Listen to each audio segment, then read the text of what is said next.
সাংকারা পাসায়া উনিয়ানাং পাসায়া নামারূপাং। যখন আমি প্রতিসন্ধি গ্রহণ করছি, জন্মগ্রহণ করছি, আমার মধ্যে সৃষ্টি হচ্ছে নামারূপাং। নাম অর্থ হচ্ছে চিত্ত, রূপ অর্থ হচ্ছে এই দেহ। কেমন চিত্ত এবং দেহ উৎপন্ন হচ্ছে। নামা রূপাং পাসায়া সালায়াতানাং।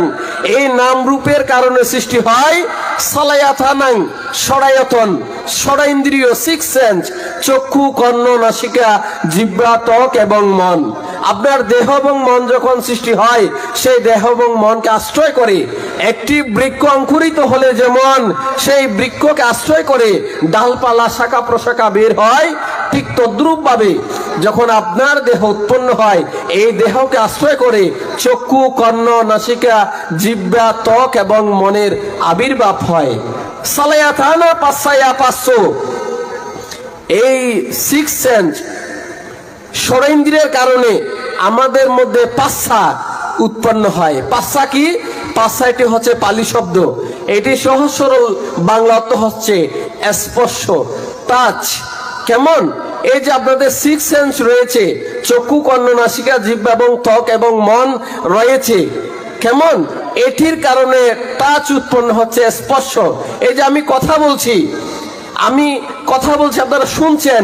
আপনাদের যদি কর্ণেন্দ্রিয় না থাকতো, কান না থাকতো এবং সেই কর্ণেন্দ্রিয় যদি সচল না থাকতো, তাহলে কিন্তু আমার এই কথাগুলো আপনাদের কর্ণ কুহরে গিয়ে কখনো প্রবেশ করতো না। টাচ না হলে আপনি শুনতেন না। এখানে ধরেন এমন একজন ব্যক্তি আছে যার কান আছে বটে, কিন্তু তার কর্ণেন্দ্রিয় বিকল, যাকে আমরা কি বলি? বধির বলি। সে কি আমার কথা শুনতে পাবে? শুনতে পাবে না। কেননা সে বধির হওয়ার কারণে আমার কথাগুলি তার কর্ণেন্দ্রিয়ের মধ্যে টাচ হবে না, স্পর্শ হবে না।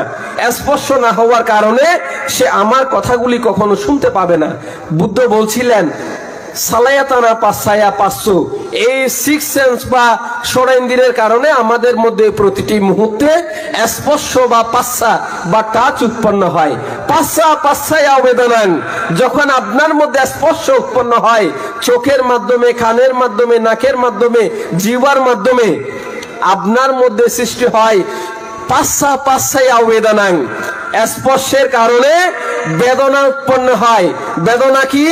বেদনা শব্দের অর্থ আমরা সাধারণত যেটি বুঝি সেটি হচ্ছে ব্যথা পাওয়া, কষ্ট পাওয়া, দুঃখ পাওয়া।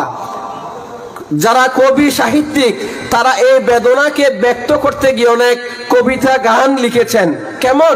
কিন্তু বৌদ্ধ সাহিত্যের মধ্যে যে বেদনা শব্দের অর্থ বোঝানো হয়েছে, সেই বেদনা শব্দের অর্থ কিন্তু ব্যথা পাওয়া কিংবা কষ্ট পাওয়া নয়।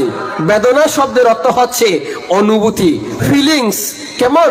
এই বেদনা তিন প্রকার: সুখানুভূতি, দুঃখানুভূতি, উপেক্ষানুভূতি। বেদনা পাচ্ছায়া তাদনা।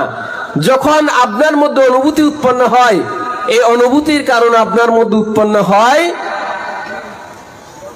তান্না, তৃষ্ণা। তৃষ্ণা কি?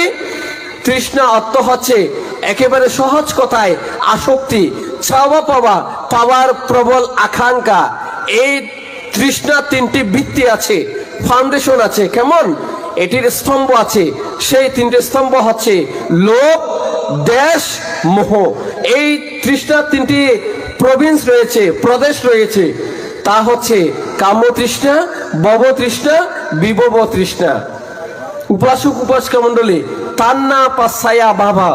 যখন আমরা তৃষ্ণার্ত হয়ে পড়ি, আমাদের সামনে এই ভব প্রস্তুত, এই ভব প্রস্তুত, এই বিশ্ব ব্রহ্মাণ্ড প্রস্তুত। বাবা পাচ্ছায়া উপাদানা। যখন আমাদের সামনে ভব বা বিশ্ব ব্রহ্মাণ্ড প্রস্তুত, তখন আমরা এই বিশ্ব ব্রহ্মাণ্ডে জন্মের জন্য সমস্ত প্রস্তুতি আমরা গ্রহণ করে ফেলি। আমি যেই কথাগুলি বলেছি, এই প্রত্যেকটি স্টেপ, প্রত্যেকটি সিঁড়ি বেয়ে মানুষ আস্তে আস্তে পুনর্জন্মের জন্য, জন্মগ্রহণের জন্য উপাদান সৃষ্টি করে ফেলে। উপাদানা পাচ্ছায়া জাতি যারা ব্যাধি মানানাম্পি। এই যখন উপাদান সৃষ্টি হয়, আমরা যখন জন্মগ্রহণ করি, আমাদের জন্য জাতি প্রস্তুত। আমরা জন্মগ্রহণ করেছি, আমাদের জন্য যারা প্রস্তুত, ব্যাধি প্রস্তুত, মৃত্যু প্রস্তুত। শেষে গিয়ে মহামতি বুদ্ধ যেটি অত্যন্ত সহজ কথাই বলেছেন সেটি হচ্ছে এওয়া মেতাসা কেওয়ালাসা দুক্কা খান্দাসা সামুদায় হতি। এইভাবে কেবল আমরা দুঃখের স্কন্ধগুলো সৃষ্টি করি। এখানে কারো হাত নেই, কোন ঈশ্বরের হাত নেই, কোন ভগবানের হাত নেই, কোন গটের হাত নেই, কোন সৃষ্টিকর্তার হাত নেই, কোন অলৌকিক অথবা একক শক্তির হাত নেই। আমরা নিজেরাই অবিদ্যার মাধ্যমে, সংস্কারের মাধ্যমে, স্পর্শের মাধ্যমে, ষড়যন্ত্রের মাধ্যমে আমরা নিজেদেরকে জড়িয়ে ফেলি।